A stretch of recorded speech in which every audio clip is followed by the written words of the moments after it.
Carta à igreja em Esmirna, presta bem atenção, igreja.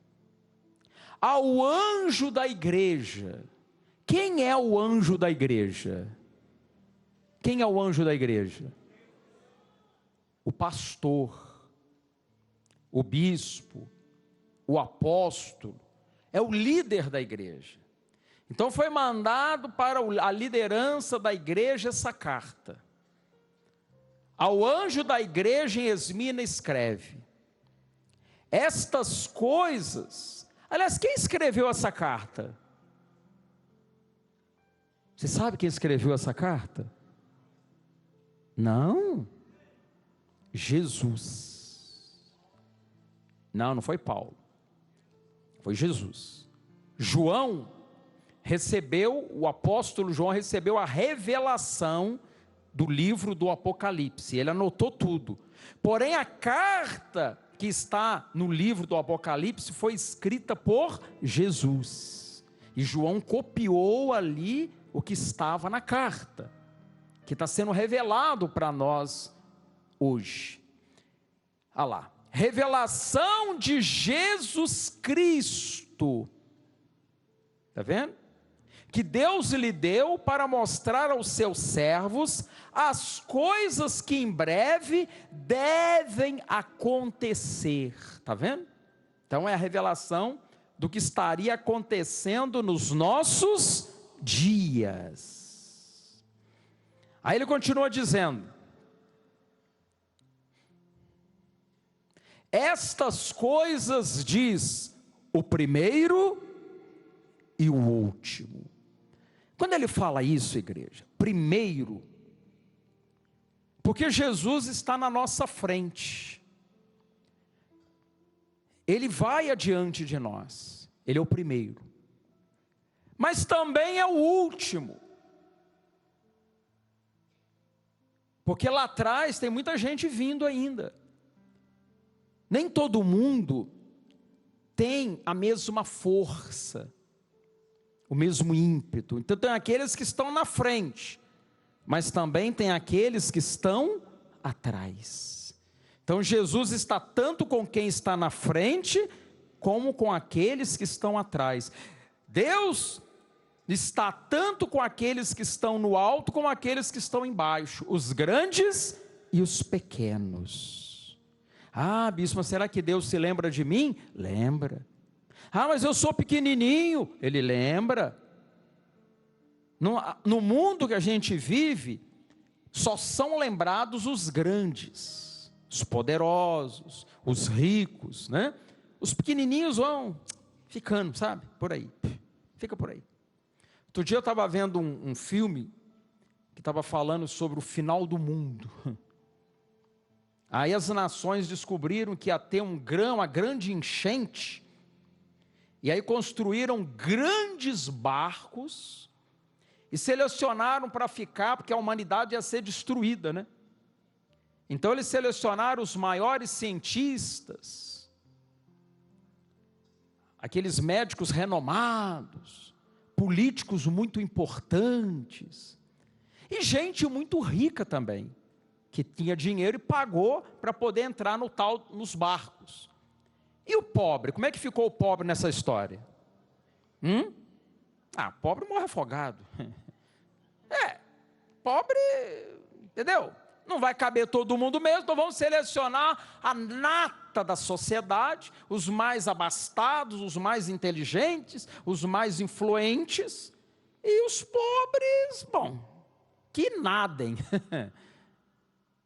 O mundo é assim, só que com Jesus não é. Jesus está tanto na frente como atrás. Ele é o primeiro e Ele é o último. Ele está com os grandes, mas está também com os pequenos, igreja.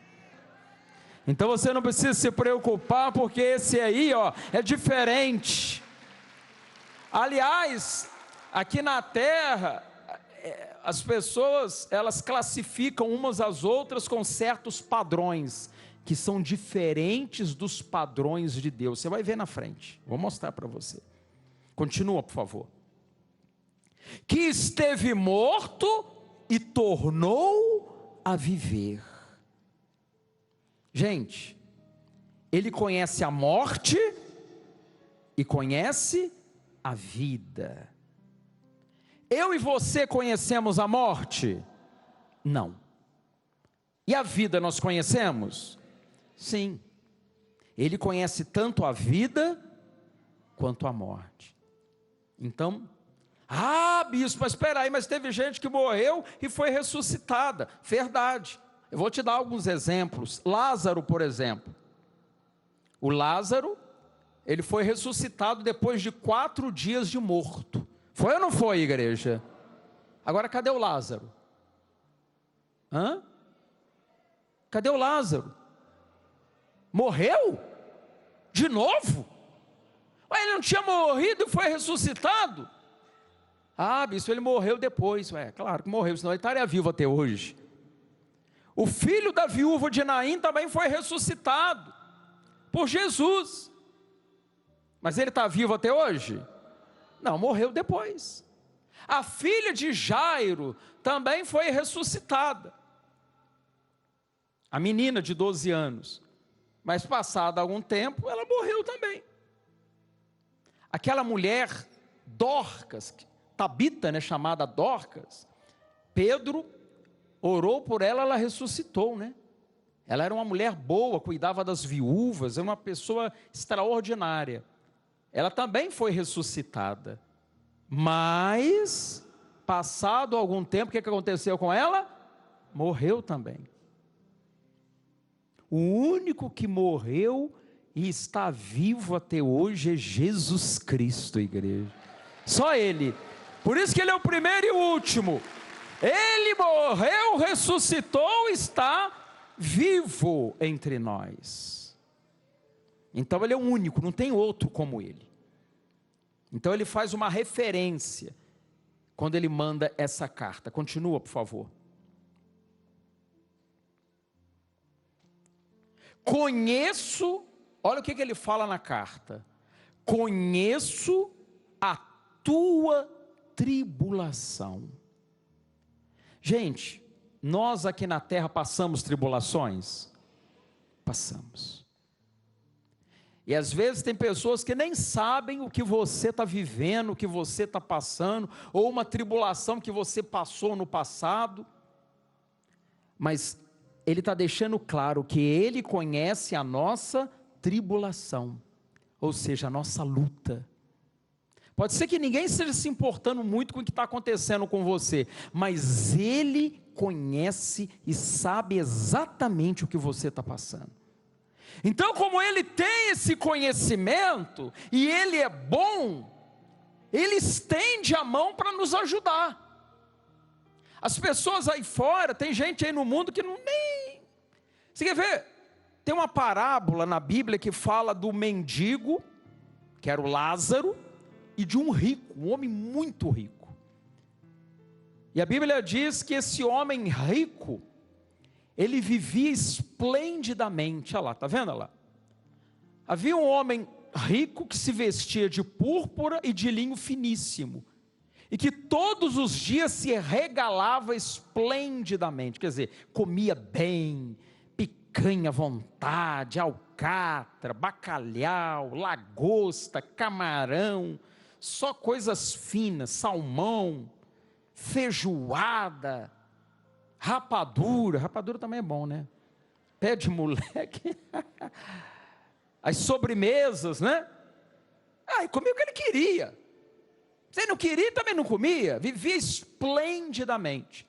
E tinha lá o Lázaro, quer ver? Continua lá. Tinha lá o Lázaro, mendigo, coberto de chagas, que jazia à porta daquele, quer dizer, ficava lá na porta do rico, e desejava alimentar-se das migalhas que caíam da mesa do rico.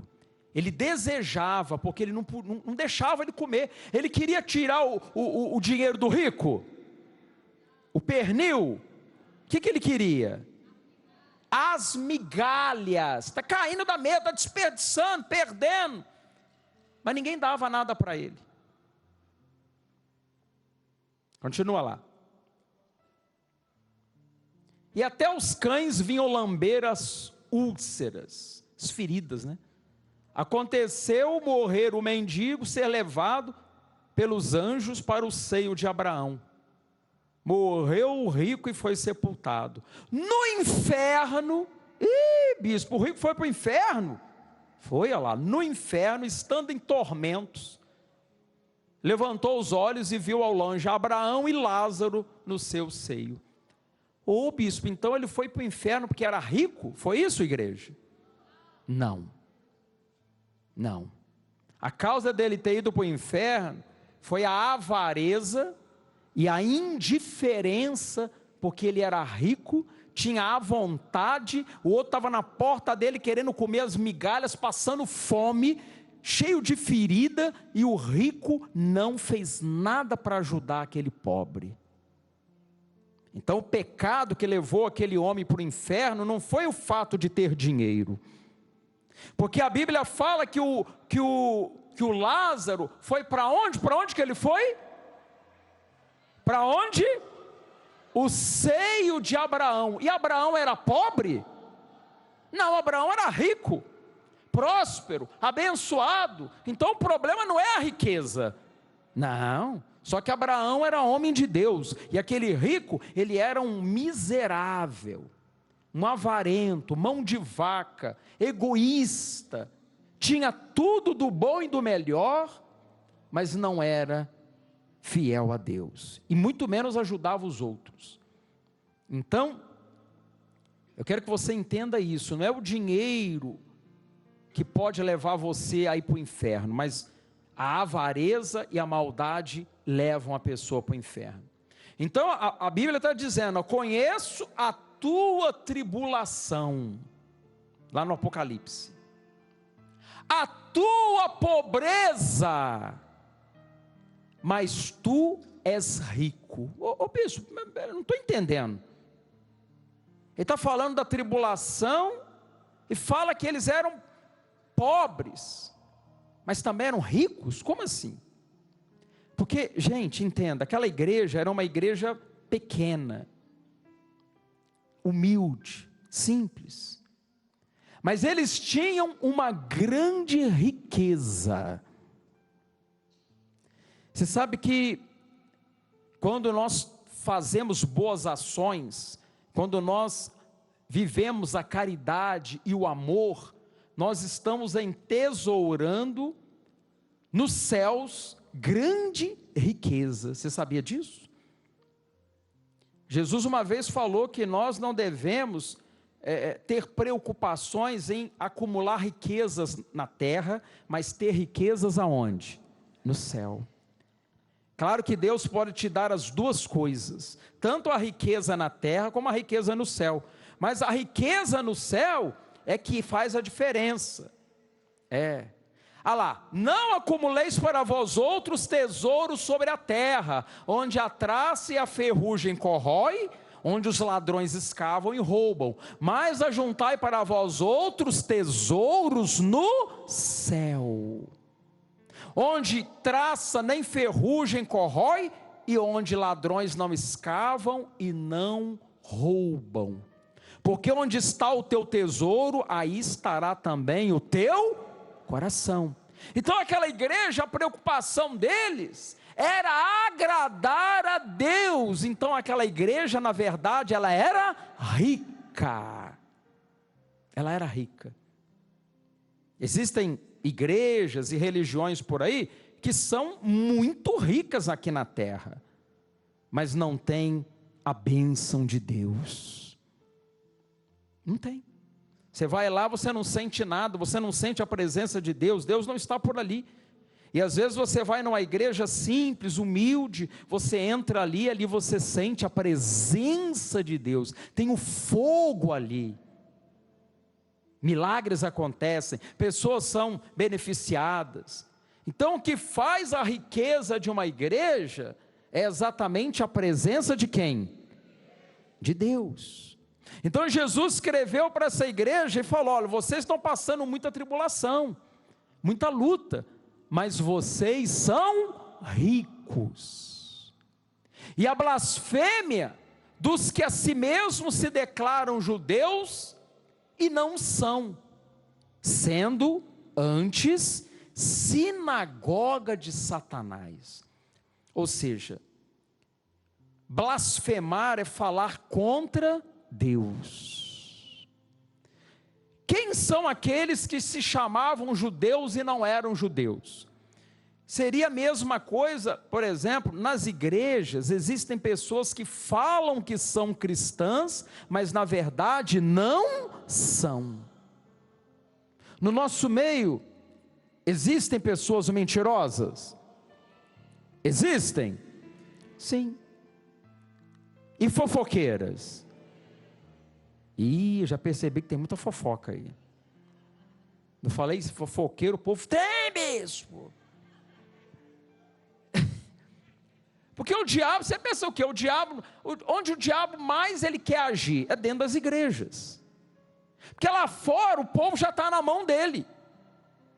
E se não se converterem, vão para o inferno. Então o diabo não tem muita preocupação com eles lá fora. Mas aqui dentro estão as pessoas que podem atrapalhar a vida do diabo. Aqui estão as pessoas que têm a luz de Deus. Aqui estão as pessoas que ele tem preocupação. Então ele quer agir dentro da igreja. Por isso que Jesus mandou essa carta alertando o anjo da igreja: cuidado, porque no meio da igreja existem pessoas que são de Satanás, são do diabo, são mentirosas. Elas falam uma coisa, mas na verdade não são nada daquilo. Eu me lembro, quando eu passei lá em Goiás, eu sempre via um casal sentado do lado esquerdo, na reunião, e eu observava ali, eles sempre frequentando a igreja, assiduamente e tal. Aí eu olhava assim, ó, o senhor buscando a Deus, e a mulher dele sempre chorando muito. Então assim, olhando aparentemente, parecia um casal que estava buscando a Deus.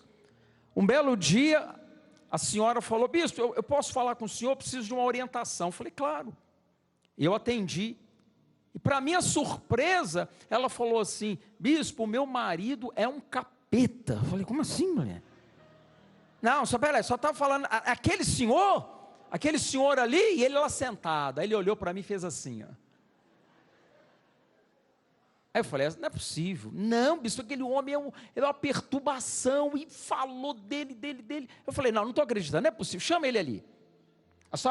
Aí ele veio, eu falo na frente dele, ele faz isso, eu olhei para a cara dele, ele falou: bispo, é o que eu faço mesmo. Eu falei: meu irmão, eu vejo o senhor sempre aqui na igreja, e tudo, olhando aparentemente, falou: mas eu não consigo, não sei o quê, papapá. Os dois começaram a discutir. Eu falei: meu Deus do céu, briga de marido e mulher, ninguém mete a colher. Eu falei: vamos apaziguar essa história aqui agora. Orei pelos dois. Isso me ensinou uma coisa: o fato só da pessoa estar na igreja não significa que ela está bem com Deus. Ela falou: bispo, ele aqui é uma bênção, mas saiu naquela porta, o homem se transforma. O homem é uma praga lá fora e tal, e não sei o que, me trata mal, e é isso e aquilo, eu não aguento ele mais. Falei: calma, senhora, vamos orar que Deus vai mudar essa situação. Então, porque o diabo, onde ele mais trabalha? Dentro da igreja.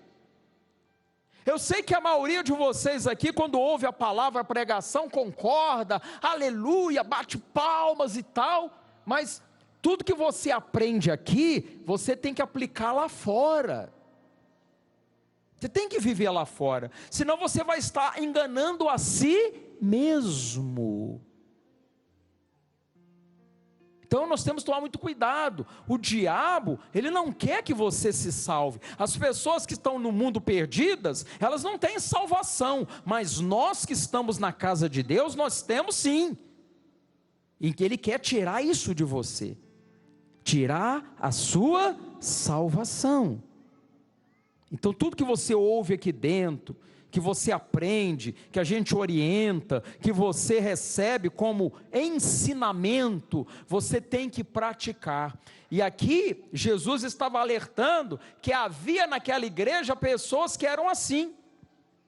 E de repente você conhece alguém aqui dentro que é assim, e você não pode se deixar levar por isso. Eu já ouvi pessoas falando assim: bispo, eu saí da igreja porque fulano deu um mau testemunho, fulano fez isso, eu fiquei escandalizado. Gente, eu tenho mais de 40 anos que eu estou na igreja. Deixa eu fazer a conta certa aqui, peraí. Não é errar, peraí. 21, 31, 41, 51.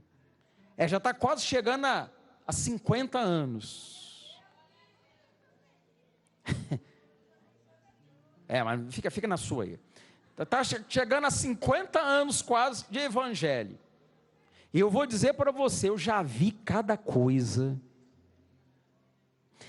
Eu já vi, sabe, pessoas subirem, pessoas descerem, pessoas sendo abençoadas e daqui a pouco amaldiçoadas. Eu já vi pessoas amando a Deus e de repente blasfemando contra Deus. Eu já tive e vi e conheci pessoas que escandalizaram. A pastora Nina também. Eu acho que eu tenho alguns anos a mais só de igreja. Mas eu estou falando de igreja. Eu fui com 11 anos, você foi com quantos? 12, então tem um ano a mais. Me respeitem. Eu tenho um ano a mais que ela de igreja. Eu fui com 11 anos. Lógico que eu demorei a me converter. Ela falou, mas você não era convertido. Eu falei, eu sei, mas eu estava lá. Eu fiquei bem dizer, gente, uns 4 anos na igreja, e eu conhecia a palavra, e eu não era convertido. Eu sou sincero, tem que falar a verdade, mas eu estava lá. Então eu conheço o evangelho, já tem quase 50 anos. E nesse tempo todo, tanto eu como ela, já vivemos, conhecemos pessoas que caíram, pessoas que escandalizaram, e gente que era da nossa época, né, Nina? Que estão firmes até hoje, não é? Gente que está lá firme com Jesus, alguns que já até morreram, e morreram em Cristo Jesus. Gente firme, gente que está só aguardando ouvir o som da trombeta. Mas também eu vi muita gente cair, e nem por isso eu caí, gente. Eu não posso, porque fulano fez isso, fez aquilo, eu estou escandalizado. Mas peraí, Jesus me escandalizou? Não. Jesus falhou comigo? Não. Então eu não tenho motivo para sair da igreja. Porque fulano fez isso, fulano fez aquilo, fulano errou, problema dele. Você vai ver pessoas assim, e você, ao ver isso, bota a sua barba de molho, mas não saia da presença de Deus. Você não tem que sair da igreja por causa dos outros. Fiquei escandalizado porque fulano não sei o que, não sei o que. Problema dele, ele não vigiou, caiu. Vigia você para você não cair também. Deus não vai aceitar essa desculpa não. Mas não vai mesmo. Senhor, mas eu saí da obra porque o fulano não sei o que, não sei o que. Aí Deus vai perguntar para você, eu te abandonei alguma vez? Não. Eu escandalizei você? Não. Então você não tinha motivo para ter saído da minha presença. Tem que ser claro nessa hora. Não tira a sua vida pela vida dos outros. A sua vida é a sua vida, e você vai prestar conta da sua vida, não da vida dos outros. Então fica firme. Fica firme. Continua. Versículo 10. Não temas, ou seja, não tenha medo, as coisas que tens de sofrer. Eis que o diabo está para lançar em prisão alguns dentre vós, para ser dispostos à prova. Ou seja, naquela época, gente, era comum os cristãos serem presos. Hoje acontece isso, igreja? Você é preso porque é cristão? Isso acontece hoje no Brasil? Em alguns países aí acontece. Mas aqui no Brasil não. Você já viu alguém ser preso? Você está sendo preso, levanta a mão. O que eu fiz de errado? Você foi na igreja, você é cristão, você está preso agora. Tem no Código Penal algum crime imputado a quem é cristão? Existe isso, igreja? Não, não tem. Mas a gente sofre perseguições, é diferente. Prisão não. Naquela época, além das perseguições, haviam as prisões. Hoje nós não temos isso. Mas olha o que ele continua dizendo, uma coisa muito importante que ele diz mais à frente. E tereis tribulação de 10 dias. Ô bispo, 10 dias? 10 dias é muita coisa? É muita coisa 10 dias? Sim ou não? Ih, o povo está meio dividido. 10 dias de tribulação é muita coisa? Gente, eu vou mostrar para você que, quer ver uma coisa? Quantos anos o senhor tem? Pode falar? Pode. 46. 46, muito bem. Universitários, multiplica aí 365 vezes 46. Por favor, 46 vezes 365. Eu não estou nem contando o ano bissexto.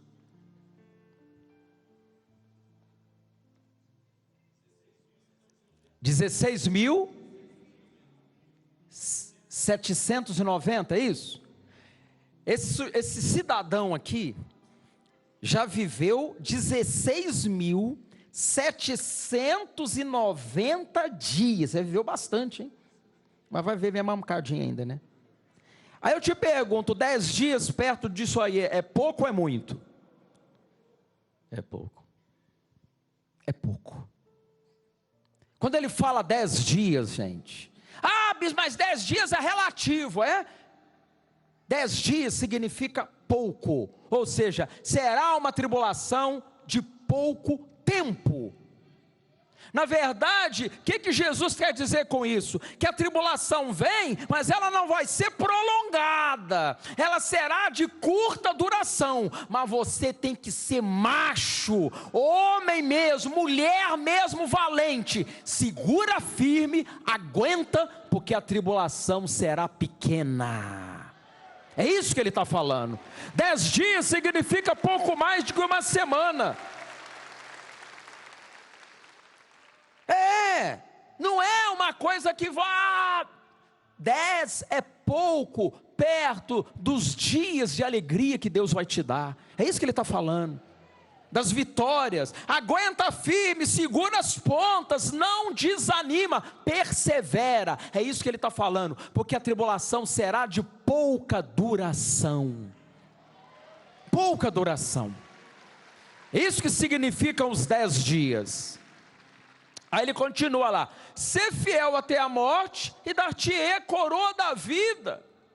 Ou seja, quando vierem as tribulações, elas vão vir, Jesus está falando, elas vão vir, mas serão de curta duração, aguenta firme. O problema é que tem pessoas que não aguentam nada, vem uma tribulaçãozinha, ela já quer se render, já se desespera, quer jogar tudo para o alto. Mas peraí, ele está falando que vai estar do nosso lado, que vai nos ajudar, que vai nos dar vitória. Se você vê na Bíblia, muitos homens, profetas, mulheres de Deus, enfrentaram luta, enfrentaram tribulação, e Deus deu a vitória, no final venceram, e não foi uma tribulação longa, prolongada, de muito tempo, mas quando se aguenta, quando você suporta, e Deus te ajuda a suportar, você vai obter uma grande vitória no final, igreja. É isso. Não desanima, não desiste. E ele conclui falando: quem tem ouvidos ouça o que o Espírito diz às igrejas. Que espírito é esse aí? Espírito santo. O vencedor de nenhum modo sofrerá dano da segunda morte. Ô bispo, que segunda morte é essa? É o lago de fogo e enxofre, é o inferno. A segunda morte. A primeira morte é aquela aqui na terra. E a primeira morte. A segunda é a que vem depois. Se você aceitar Jesus, você vai conhecer apenas a morte da terra, se Jesus não voltar antes, né? Mas quem rejeita a Deus, não aceita Jesus, morre aqui e vai morrer de novo lá. Só que a segunda morte é uma morte que não termina, é a condenação a lá, no lago de fogo e enxofre, a segunda morte. Então a morte e o inferno foram lançados para dentro do lago de fogo. Esta é a segunda morte, o lago de fogo. Está vendo? Então, essa é a pior morte. A morte na terra morreu, acabou. A outra é arder para sempre num lago de fogo. Você já pensou nisso? Então nós temos que ficar firmes.